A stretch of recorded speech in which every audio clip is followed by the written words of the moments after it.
ne miki lafi yau na zo neman afuwa, kar ki tafi idai ki mini koda da kuwa, hakan za ya fi sai rage mini saukin damuwa, na riga na tafi.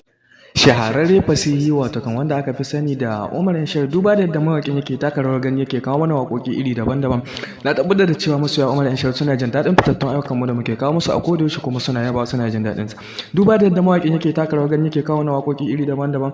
Mawaƙin ya taka rawar gani tun a shekarar 2021 kuma ake dama da shi. Yanzu na tabbatar da cewa masoya Umar Shar sun ji daɗin wannan baitin da muka kawo musu a farkon wannan waƙar tasa. Dala dan uwa, idan ka kasance kai bakun zuwa ne a wannan channel mai albarka wato mai suna Awal Arewa TV, da kai mana subscribe na wannan channel mai albarka, da kuma ka danna mana kalmar nan ta alamar like, kuma ka danna alamar ƙararrawar sanarwa ta yadda da zarar mun daura sababbin bidiyo kan mu za ku dinga kan. Kamar dai yanda kuka sani, Umar Shar shahararren mawaki ne wanda ya shura wajen tsara waƙoƙi iri daban-daban. Duba da yadda mawakin yake taka rawar gani yake kawo mana waƙoƙi iri daban-daban, na tabbatar da cewa masoya Umar Shar suna jin daɗin fitattun ayyukan mu da muke kawo masa a koda yaushe, kuma suna yaba da su. Da Allah dan uwa, kada ka manta da kai mana share din wannan bidiyo na musamman a page naka na WhatsApp da na Facebook. Hakan yana tabbatar mana da cewa kuna bibiyar fitattun ayyukan mu da muke kawo maka a koda yaushe, kuma kuna jin daɗin su.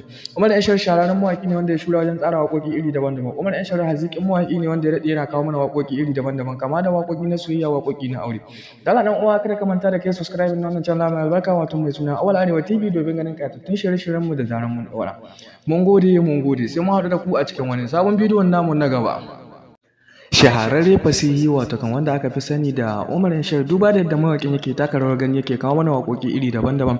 Na tabbatar da cewa masoya Umar Shar suna jin daɗin fitattun ayyukanmu da muke kawo musu a koda yaushe, kuma suna yaba suna jin daɗin sa.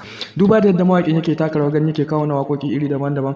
Mawaƙin ya taka rawar gani tun a shekarar 2021 kuma ake dama da shi. Yanzu na tabbatar da cewa masoya Umar Shar sun ji daɗin wannan baitin da muka kawo musu a farkon wannan waƙar tasa. Da Allah dan uwa, idan ka kasance kai bakun zuwa ne a wannan channel mai albarka wato mai suna Awal Arewa TV, da kai mana subscribe na wannan channel mai albarka, da kuma ka danna mana kalmar nan ta alamar like, kuma ka danna alamar ƙararrawar sanarwa ta yadda da zarar mun daura sababbin bidiyo kan mu za ku dinga kan. Kamar dai yanda kuka sani, Umar Shar shahararren mawaki ne wanda ya shura wajen tsara waƙoƙi iri daban-daban. Duba da yadda mawakin yake taka rawar gani yake kawo mana waƙoƙi iri daban-daban, na tabbatar da cewa masoya Umar Shar suna jin daɗin fitattun ayyukan mu da muke kawo masa a koda yaushe, kuma suna yaba da su. Da Allah dan uwa, kada ka manta da kai mana share din wannan bidiyo na musamman a page naka na WhatsApp da na Facebook. Hakan yana tabbatar mana da cewa kuna bibiyar fitattun ayyukan mu da muke kawo maka a koda yaushe, kuma kuna jin daɗin su. Umar Shar shahararren mawaƙi ne wanda ya shura wajen tsara waƙoƙi iri daban-daban. Umar Shar haziƙin mawaƙi ne wanda ya daɗe yana kawo mana waƙoƙi iri daban-daban, kama da waƙoƙi na soyayya, waƙoƙi na aure. Da Allah dan uwa, kada ka manta da kai subscribe na wannan channel mai albarka wato mai suna Awal Arewa TV domin ganin ƙayatattun shirye-shiryen mu da zaran mun ɗaura. Mun gode, sai mun haɗu da ku a cikin wani sabon bidiyon namu na gaba. Shahararre fasihi wato kan wanda aka fi sani da Umar Shar, duba da yadda mawaƙin yake taka rawar gani yake kawo mana waƙoƙi iri daban-daban. Na tabbatar da cewa masoya Umar Shar suna jin daɗin fitattun ayyukanmu da muke kawo musu a koda yaushe, kuma suna yaba suna jin daɗin sa. Duba da yadda mawaƙin yake taka rawar gani yake kawo mana waƙoƙi iri daban-daban.